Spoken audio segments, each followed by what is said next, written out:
This is Real News Media TV, coverage you can trust. Please like, share, subscribe, and hit the notification bell. Select all for daily news updates. Good morning, my Real News Media TV family. Thank you so much for tuning in this morning, and I'm wishing for everyone a wonderful and a productive day. And in the news this morning for May 19, 2023, Bogue Village double murder was a reprisal attack, says cops. The police have theorized that reprisal was behind a Wednesday night's gun attack at a shop in Bogue Village in St. James, which left 2 men dead and 2 others nursing gunshot wounds. The deceased have been identified as a 30-year-old Jermaine Miller of Marine Circle in Bogue Village and a man known only as a tall man who is of dark complexion, medium build, and about 5 feet 10 inches tall. His body was clad in a yellow t-shirt and blue short jeans. Reports from the Montego Bay police are that about 9:45 p.m., the men were among patrons at a shop when armed men approached and opened gunfire, hitting them. The police were summoned and the injured men were taken to the hospital, where Miller and the tall man were pronounced dead, while the others were treated for injuries. Security Minister Dr. Harris Chang revealed that the police are following strong leads into the deadly attack. The police have good information and good intelligence and should be able to apprehend the perpetrators rapidly, the security minister said. He was speaking to reporters on Thursday during a tour of water systems in the St. James Northwestern constituency with a minister without portfolio in the Ministry of Economic Growth and Job Creation, Senator Matthew Samuda. Prime Minister Andrew Holness declared a state of emergency in the parishes of Clarendon, St. James, and Hanover on Tuesday. Police to monitor demonstration over parliamentarians' salary hike. The St. Andrew Central Police have indicated that they are aware of and will monitor a peaceful protest planned for Friday, sparked by a massive salary hike for the political directorate. The protest is set to get underway at 8 a.m. at Emancipation Park in New Kingston. The organizers of the protest are unknown, but the salary issue, since the announcement by Finance Minister Dr. Nigel Clark on Tuesday, has become a major talking point in the Jamaican society. A flyer which was blasted on popular social media sites was used to promote the protest.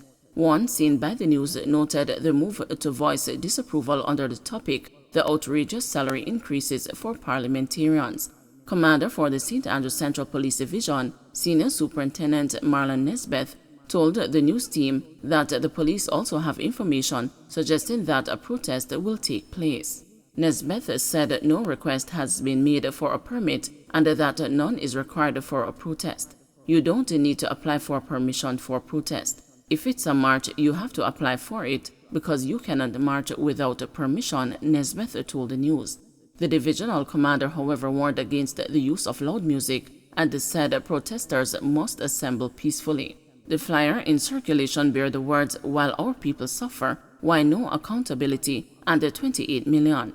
There has been huge public uproar since Clark's announcement. Some public sector groups, such as teachers and the police, who were involved in bitter salary negotiations with the government, have publicly stated that they cannot guarantee normalcy if issues surrounding the salary reclassification are not addressed forthwith. Major private sector groups such as the Jamaica Manufacturers Association and the Private Sector Organization of Jamaica, along with several church groups, have also condemned the move by the government to increase salaries for politicians by over 200%. St. James continues to bleed despite the SOE. Even after yet another brazen double murder rocked St. James less than 24 hours into a state of public emergency, those who welcomed the security measure still insist it is effective. Unfortunately, when you do things, you don't see the benefits of it immediately. It's like planting a tree, but the day you plant the seed, the tree doesn't grow the same day, Councillor Dwight Crawford of the Jamaica Labour Party's Spring Garden Division told the news on Thursday when asked for a reaction to the latest shooting that left 2 men dead and 2 injured. "I know that people will expect that because an SOE has been declared, it is automatically going to just stop everything. It has now been declared and the security forces are out there working, and I suspect in very short order we'll start to see positive results," he added. An SOE was declared for St. James and Hanover, along with another for Clarendon at 12:01 a.m. on Tuesday. According to the police, about 9:45 p.m. on Wednesday, armed men walked up to patrons at a shop in Bogue Village where lottery tickets are sold and other games of chance played, and began shooting. 4 men were shot. They were all taken to hospital, where 30-year-old Jermaine Miller of Marine Circle in Bogue Village and a man only identified by the alias Tallman were pronounced dead. Tallman was wearing a yellow t-shirt and blue short jeans at the time of his death. On Thursday, the shop where the shooting took place and the Miller's Shipping, which was owned by one of the men killed, both remained shattered. A few individuals milled about the plaza where the shooting occurred, but there was noticeable tension in the air. Few people wanted to talk and focused instead on going about their business. "The man them just shot up the place and the 2 men dead," was one man's abridged version of the incident. Another man was overheard saying, "Miller good youth." He would not elaborate when asked. The police were also not saying much. According to one source, they are actively pursuing a number of leads. Councillor Mark McGann of the Jamaica Labour Party Somerton Division is among those whose faith in the effectiveness of the SOE has not been shaken by the latest murders. However, he hinted that a firmer approach may be needed. What it is said to do, if those measures are implemented, it will have the effect, but you can't be subjective. Say something like locking down. Everybody has to do what they are doing early so the police can operate freely within the space after a certain time, he said. Meanwhile, Councillor Crawford is asking for a firmer hand within the community where Wednesday's shooting took place. "I am asking for increased police activity, and I am asking the security forces to go into the community of Bogue and do a thorough turning of things in there to get out the perpetrators. I am appealing for some more resources to be directed to the area of Bogue so that we can bring back comfort and peace to the community," he pleaded. Wednesday's double murder comes on the heels of Monday evening's slaying of 42-year-old tour operator Robert Harvey, who was fatally shot, allegedly by individuals who lured him with the pretense of purchasing a motor vehicle from him. Harvey was ambushed and shot several times.